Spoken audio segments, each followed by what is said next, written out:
When I asked my daughter to pay me back the Thanksgiving debt, she said, "Stop asking for money, it's shameful." The other children nodded in agreement. I just smiled. "You're right, darling." Then I wrote to the bank, cancel all their credit cards.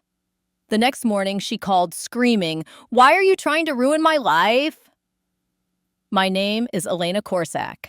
I'm 68 years old, and last Thanksgiving, my daughter told me it was shameful to ask me for money she owed. It was a short sentence, thrown across the table like a bone, but it stuck in my throat. My grandchildren were laughing in the living room, the turkey skin crunched under the knife. My two other children sat with their hands clasped around their glasses, their faces sensibly composed. When Lydia said, "Stop asking for money, it's shameful," they nodded, as if decency were a vote they could lose. I smiled and said, "You're right, dear." Then I cleared the dishes, hugged my grandchildren, and when the house was quiet, I wrote a single letter to the bank. Cancel all their credit cards. At 9 o'clock the next morning, my phone blared on the counter. "Why are you trying to ruin my life?" Lydia screamed. I tried to keep my voice even as I answered, "I'm not ruining anything, I just stopped paying for it." People hear a calm voice and think weakness. I know this because I've spent 3 decades training retail managers to spot it. Calm means thought, and thought means a plan. The plan had emerged a year earlier, the day I sold my late husband's construction van and discovered my maiden name was still on the title. I picked up that piece of paper and felt human again, someone who clearly remembered what was hers. Let me tell you what Lydia owes. 3 months' rent during the pandemic, which I paid because she had to work only 2 shifts at the salon, medical bills for my youngest stitches, a deposit on a car after her husband's old Honda broke down, and credit cards, my cards, of which she was an authorized user, the very ones she called just bridges. Bridges, I learned, burn on both ends. That Thanksgiving night, after the pie plates were rinsed and stacked, I sat at my desk and opened my folder of promises. In my house, we don't call them favors anymore. I had every transfer recorded, every text where she said she'd pay me Friday, and then next Friday, and then after the next promotion that was always a handshake away. I wasn't hunting her. I was untangling myself. I know what it sounds like, a mother with a ledger. But motherhood is a ledger. You spend every ounce you have on the belief that it will buy your children a better life than yours.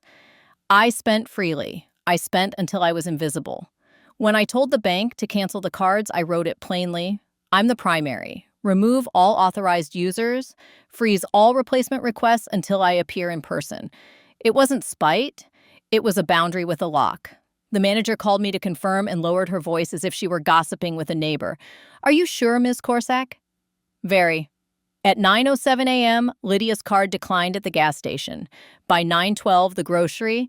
By 9:15, my phone was a siren. I didn't answer the first call. I wanted to hear my kettle sing to the end. When I finally picked up, Lydia's breath came ragged. "You're heartless, Mama." "I'm a woman paying for other people's choices," I said. "That season is over." What am I supposed to do? Start with sorry, then start with I'll repay you, then we'll talk. She hung up. The silence after a slam is a kind of weather. It clears the air. This is where I need to tell you something I didn't know then. The cards were the least of it. The real debt wasn't dollars. It was attention, and attention is the only currency our family had left to trade. When my husband died, a winter fog settled over our house and never lifted. I lived in lists and casseroles and the dryness of condolence cards. Lydia stepped into that fog with a flashlight and a bucket, and she carried me for a while. Then her own life cracked. I kept giving and she kept taking, and we called it love because we were too tired to call it what it had become. After her first call, Lydia sent a message to the family group chat. "Mom canceled our cards. Can someone talk sense into her?" My son, Danilo, typed a single question mark.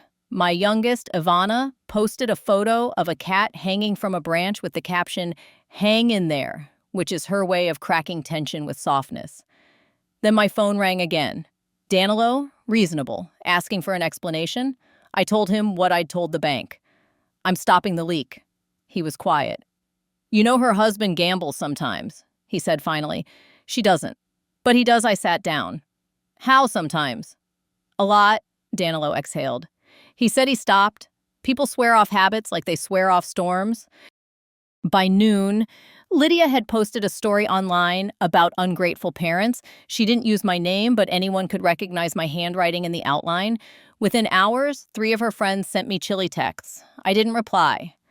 I turned off notifications and went to my desk again, pulling out the oldest folder I own, the one with my will. My will was straightforward. The house would be divided into 3 equal parts: the garden, the furnace, the mice in winter, all their problem equally. But love isn't equal, not like that. Fair is not the same as equal, and I had made a mistake pretending it was. By late afternoon, I had an appointment for the following week with a woman named Sophia, an estate attorney who wrote her emails in complete sentences that didn't smile. I liked her immediately. In the meantime, I wrote Lydia a message. We will meet Sunday at 2. Bring your notebook, bring a pen, leave your friends out of our kitchen. There will be coffee, and silence until you're ready to listen. She replied with a single word: fine. I spent Saturday cleaning the house the way you do when company is coming and you're no longer trying to impress anyone. I sliced lemons for tartlets and set the kettle to boil. While the dough chilled, I sorted paperwork, receipts, transfers, texts, contracts. I had one check left with her name on it, a small one I had promised for the kids' winter coats. I placed it in an envelope and wrote, "For the children, not for you." Sunday, she was on time. She doesn't do that for anyone else. That's the part that always undoes me, how much our children can choose to be different for us and how often they choose not to. She sat. She wouldn't meet my eyes. I told the kids you're sick, she said. I am tired, I said. That is a kind of sickness. Let's get well. I don't need a sermon. Good. I didn't write one. I slid the folder across the table. Here is what you owe. Here are the dates. Here are the texts where you promised. You owe me $8,710. She scanned the pages, cheeks rising with heat. You keep files on your own daughter? I keep files on my life, I said. You live in my life. Do you keep files on your mistakes too? She snapped. Yes, I said. You're looking at them. For a breath, I thought she'd laugh and then we could loosen the knot. But she didn't. She reached for the envelope and slid it with her fingernail, peeking inside like a child at Christmas. This isn't the coats, she said. This is control. Control is asking your mother to fund your life without limits, I said. Boundaries are me telling you where I end. She leaned back. You love Danilo more? And Ivana gets away with everything. Put that down, I said softly. You're trying to buy time with old stories. She crossed her arms. Where am I supposed to get almost $9,000? By working, I said. By selling what you bought and didn't need. By asking your husband to sell what he bought and shouldn't have. By not going on vacation in February. By not ordering food twice a day. By telling the truth. She shook her head, a hard little rhythm. I can't. You won't, I said. Before we continue, please subscribe to the channel, like it, and let us know in the comments what time it is where you are listening to this story. Silence again. She watched a crumb on the table and pushed it back and forth with her thumb. You hate him, she said, meaning her husband. I don't hate him, I said. I hate what you both do to my grandchildren when the rent is due and the fight starts. Her face tightened. You think I'm a bad mother. I think you're a good mother, drowning in bad habits, I said. That's a difference that matters. She stood so quickly her chair scraped. I'm not doing this. Not doing what? Being ashamed? I kept my hands flat on the table. Asking for what is mine isn't shaming you. Spending what is not yours is shaming yourself. She grabbed her bag, but she didn't leave. She took a breath, let it out, and sat again. What do you want? Here is what I want, I said, and slid another paper across. A repayment plan. $50 a week. If you can pay more, good. If you miss a week, you tell me before the weekends. After 6 months of consistency, I'll consider restoring one card for emergencies with a $200 limit. If you post about me again, I will consider that a missed payment. Her chin lifted. You can't control what I post? No, I said, but I can control what I fund. She stared at the paper. 50 a week? She repeated, like testing a bridge plank. That's nothing and everything? Exactly. And the coats? I slid the small envelope. For the children, I said again. Bring receipts. She closed her eyes. When she opened them, they were wet and not angry. You really canceled everything, she said. Not a question now. I did. I told the kids you were sick, she repeated. Tell them I am learning new manners by and I said. Tell them you are too. She signed the plan. Her hand shook. Mine didn't. I made tea, and we sat in the winter sun through the blinds. She kept to the plan for 3 weeks. Then the fourth Friday came, and no message arrived. Saturday, nothing. Sunday morning, I woke to a string of alerts from the bank, attempts to add an authorized user, attempts to raise a cash advance limit. The machine of desperation had started without me. I dressed, tucked the contract into my purse, and took a bus across town to the salon where she worked. Lydia was at the front desk with a broom she wasn't using, talking to a colleague whose eyebrows looked like commas in a sentence that never ends. When she saw me, she straightened. I can't talk here, Mama. I won't embarrass you, I said. I came to say that if you're in trouble, you call me and tell the truth. The bank will not be your confessor anymore. She flushed. I'm not in trouble. Good, I said. Then we're just two women on a Tuesday. On my way out, her colleague held the door and whispered, She's trying. The way you whisper about a person who is not. That night, I discovered the first secret, not Lydia's, but her husband's. A credit pull on my name from a lender I'd never met. The application hadn't gone through, but it had learned enough. My address, my birth date, my last 4 digits. Someone had pressed their cheek to my life and listened for warmth. I called the number. A man answered and read me the application note. It says here the applicant's mother-in-law gave permission, he said. Did she? I asked. There was a pause. That's what the caller said. What was the caller's name? Victor. I thanked him, hung up, and looked at the ceiling until the plaster blurred into snow. Victor liked to call himself a small businessman. He ran bets from his car and sold vintage electronics on weekends. He didn't drink much, didn't shout, and he always thanked me for dinner. He was trying to be his best idea of a good man, and his idea had holes. I put on my coat and walked over in the cold. Lydia opened the door with one hand and kept the other at her side, like someone hiding a bruise. The apartment smelled like lemon cleaner and worry. Is he home? I asked. He's sleeping. Wake him. Mama. Wake him. She woke him. He shuffled in, hair flattened on one side, eyes narrow. What's wrong? You applied for a loan with my name on it, I said. That's fraud. His nostrils flared, then smoothed. He always chose his face before his words. It was a misunderstanding. Whose? I thought you said... He stopped. I'm sorry. You're sorry you got caught, I said. You'll be sorrier if you try again? Lydia's eyes went wide. You did what? It was for us, he said to her, not to me. For the rent. Then ask me for rent, I said. Don't steal my name. He lifted his hands. I'm sorry, he repeated. It won't happen again. It would. Not the loan application, that was too easy to block now. But the reaching, the quiet way someone reaches when they think you'll forgive the reach because you love them.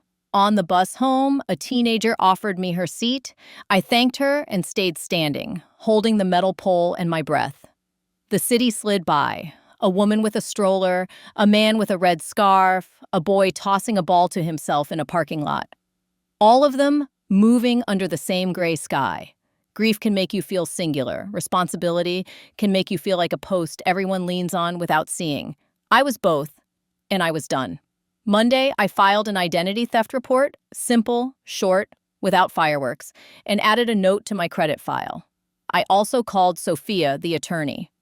I need to change my will, I said. I need to stop pretending fairness is sameness. She didn't ask for drama, she asked for details. We set a date.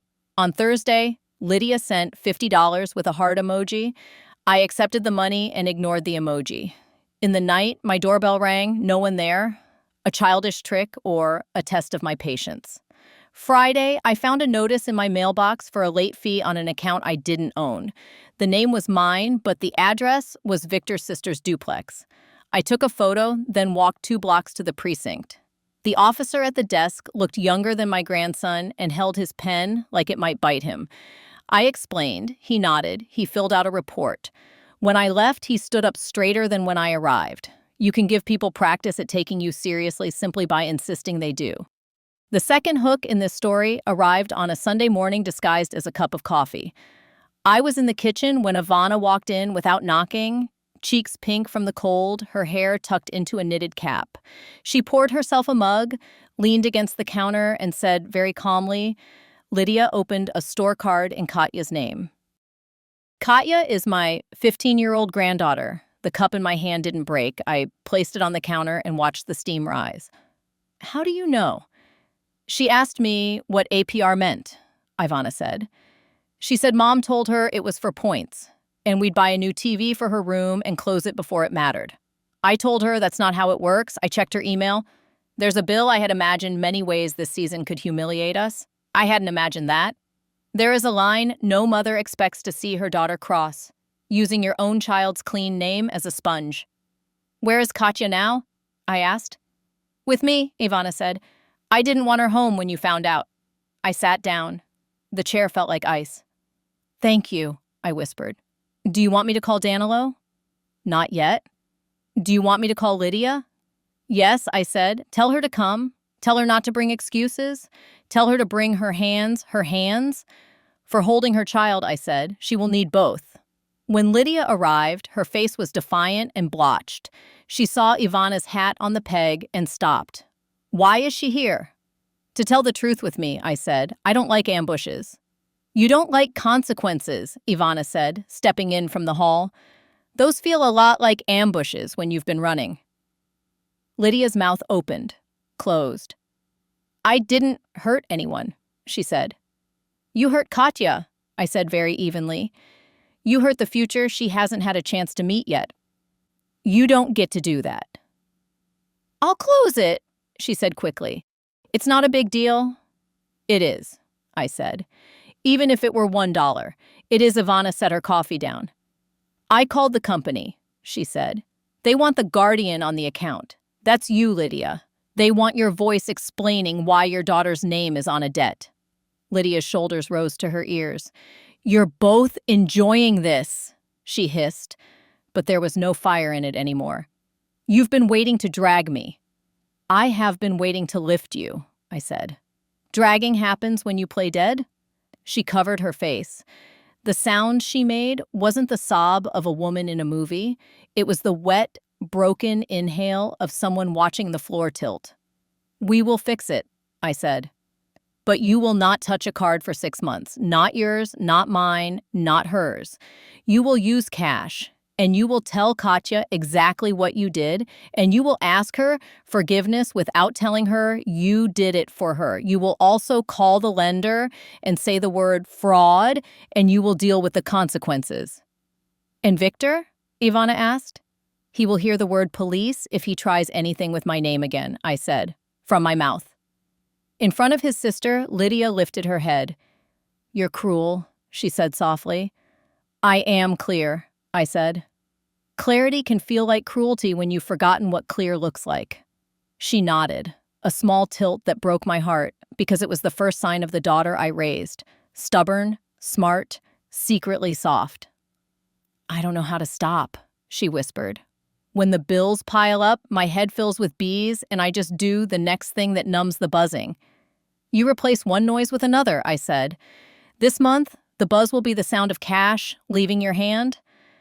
"That's a good sound. It teaches you where your hand ends." We sat at the table making a map. Rent first, food, bus fare, winter boots. No purchases for show or escape. Victor would sell the gaming console he kept for guests. Lydia would sell the designer bag she bought on sale. I would keep my money and give exactly one thing: a ride to a counselor every Thursday. Let me warm your hands by the fire I'm lighting. The next step is the one that will light the fuse. And tomorrow you'll hear it burn. We set up a living trust. Education paid directly to schools. Medical bills paid to providers. Emergency stipends only with 2 signatures, mine and the trustees. Until my death, then the trustee decides. Lydia still receives her share, but in scheduled disbursements, not a lump sum. The next fuse was lit at a family dinner I called. Not a holiday, just a Sunday. The kind of evening where plates clink and news passes like salt. I made roast chicken and buckwheat and a salad with cranberries because the children would pick them out and I wanted to see their small fingers work. When everyone was seated, I stood and said, "I'm changing my will." Forks paused. Lydia went still. Danilo lifted his eyebrows. Ivana put her hand over Katya's. I explained the trust. I explained that their inheritance was safe from themselves now. I explained that I would no longer be a silent partner in their errors. Danilo nodded. "That makes sense," he said. Ivana squeezed my shoulder. Lydia kept her eyes on her plate until they filled and she couldn't see it anymore. "So you don't believe I can change," she said. "I believe change takes longer than a promise," I said, "and I don't have the years I used to spend waiting." Victor cleared his throat. "This is humiliating," he muttered. "Humiliation is the feeling that follows bad choices when they meet daylight," I said. "It passes. Daylight stays." After dinner, while the others washed dishes, Lydia came to me with a folded paper. "I got a second job," she said. "Nights at the warehouse. I'll be tired and mean for a while." "Tired isn't mean," I said. "Mean is a choice." She nodded again, the little tilt that had become our truce flag. A week later, the final piece of the plan fell into place quietly. The salon owner called me. We knew each other from the neighborhood. "I don't like getting involved," she said, "but Lydia's been taking product." At first it was small, a bottle of conditioner, a flat iron. Now boxes go missing. "I'm closing my eyes because I love her. I think you need to talk to her before I can't close my eyes anymore." "Thank you," I said, "for loving her enough to call me." I met Lydia at the park where my husband used to teach the grandchildren to whistle on blades of grass. We sat on a bench and watched a boy's kite jerk in the wind like it wanted to escape the little hands holding it. "Don't lie to me today," I said. She didn't. "I took them," she said. "I thought I'd sell them online and then—" She closed her eyes. "And then I did." "Bring them back," I said. "Today. And bring yourself with them. I'll be fired." "You might be forgiven," I said. "Either way, you'll be free of hiding." She returned the boxes. The owner didn't call the police. She cut Lydia's hours and required her to attend a budgeting class a local nonprofit ran on Tuesday nights. Lydia went, sitting in the front row like she used to sit in the front pew, chin high, writing everything down as if note-taking could erase the need to do the work. But then she did the work. She paid me $50 each week, then $60, then $75. She stopped posting about me. She started feeding her children meals that didn't come in paper. And still the old storm wanted one more run at us. In January, I slipped on the church steps and fractured my wrist. The pain was white and immediate, and the humiliation was a dull second wave. When I came home, one hand bound up like a beautiful, useless thing, I found my front door unlocked and my desk drawer open. The folder labeled promises was on the floor. I called out. No answer. I stood very still and listened. That's when I heard the soft click of my bedroom window. The curtain moved. Victor stepped out from behind it like a child, waking from a game of hide and seek he didn't know was over. "Where are the spare checks?" he asked. "Not," shouted. "Asked." "In the bank?" I said. "Where you are not." He took a step toward me, and then something very simple happened. I stopped being afraid of what would happen if I made a scene, and I made one. I screamed, not loud, not theatrical, but long, the kind of sound that carries because it is true. My neighbor opened his door, the hallway filled with footsteps. Victor froze like a deer. He ran into the neighbor's arms. The police came. I did not make a speech. I showed my wrist. I showed the open drawer. I played the doorbell, camera footage of him letting himself in with a key. I did not remember given. He had watched me key it in under the mat once on a day I had forgotten he was behind me. He had a gift for selecting moments when I was not myself. After a night in a cell, he called me, his voice sodden. "Please, Mama," he said, using a name he didn't own. "Drop it." "I won't," I said. "I won't drop it, and I won't hold it for you either. You'll carry it yourself," he cried. I didn't. I pressed charges, not to ruin his life, but to teach mine where the edge of its yard is. The judge issued a restraining order. Victor moved in with his sister. Lydia looked like a house after a storm, still standing, windows gone.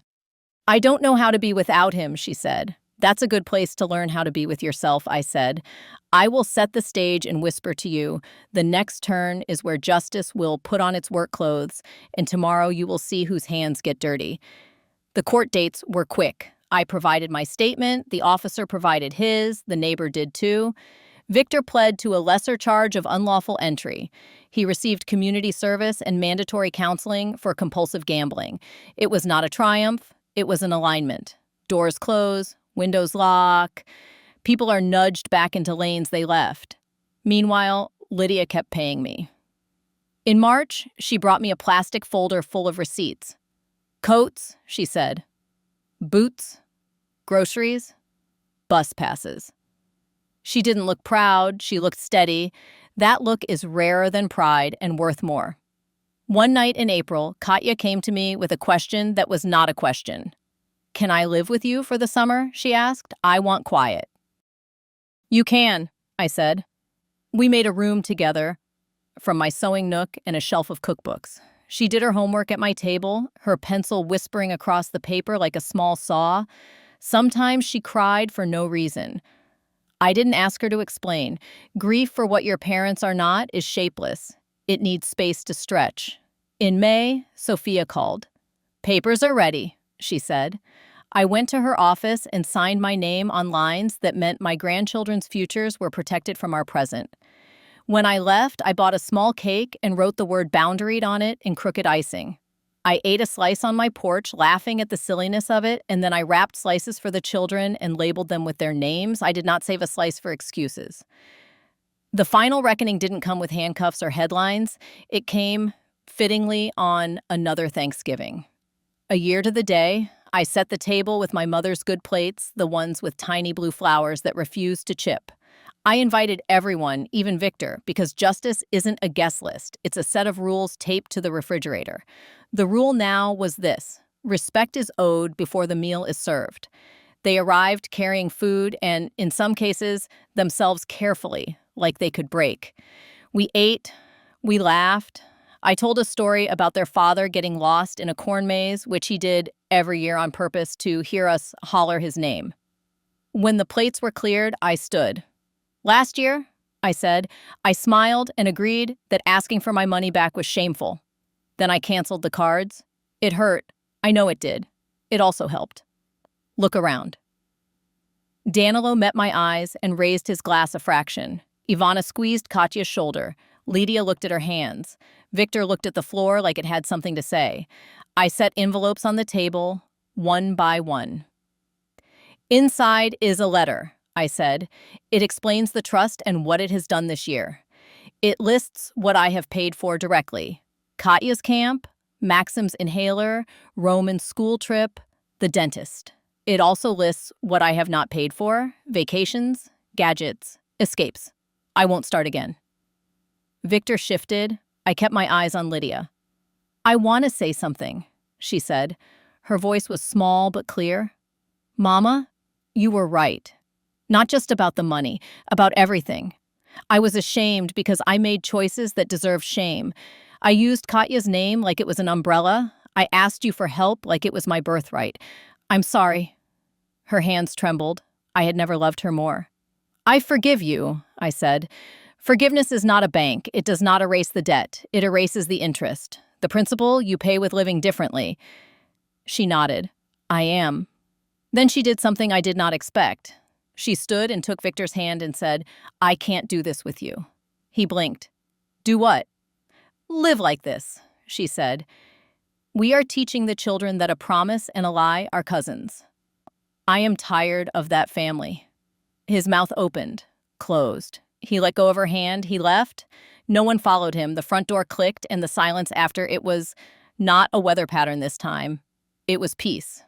And we ate pie, we stacked plates. After everyone left, I sat alone for a moment in the doorway where the heat from the kitchen met the cool from the hall. The house felt different, not bigger, not quieter, just honest. Honesty has a temperature. You can feel it on your skin like sunlight through a window you finally washed. My phone buzzed. A transfer. $75. Lydia's weekly payment right on time. Under the note line, for the life you gave me, Tice. I put the phone face down and laughed, a small sound that surprised me with its ease. Then I picked it up again and wrote Sophia a message, thank you. The plan worked. I also wrote a message to the bank manager who had lowered her voice a year ago. Thank you for listening. We are well. Justice didn't arrive with fanfare. It came on time with a clipboard. It checked boxes and knocked on doors. If you need an ending, here it is. I asked for what was mine, and I kept it. I asked for what belonged to my grandchildren, and I guarded it. My daughter learned to carry her own weight without using my name as a sling. The shame that used to sit at our table now eats somewhere else. And when the kettle sings in the morning, the sound doesn't compete with sirens. It fills the kitchen clean and whole, and I pour it into a cup that is finally, perfectly mine. Do you think I did the right thing? Let me know in the comments. If you liked my story, subscribe to the channel and like it. Thank you for listening to this story. My grandma told me this story. I have many more stories. Subscribe so you don't miss the most interesting things.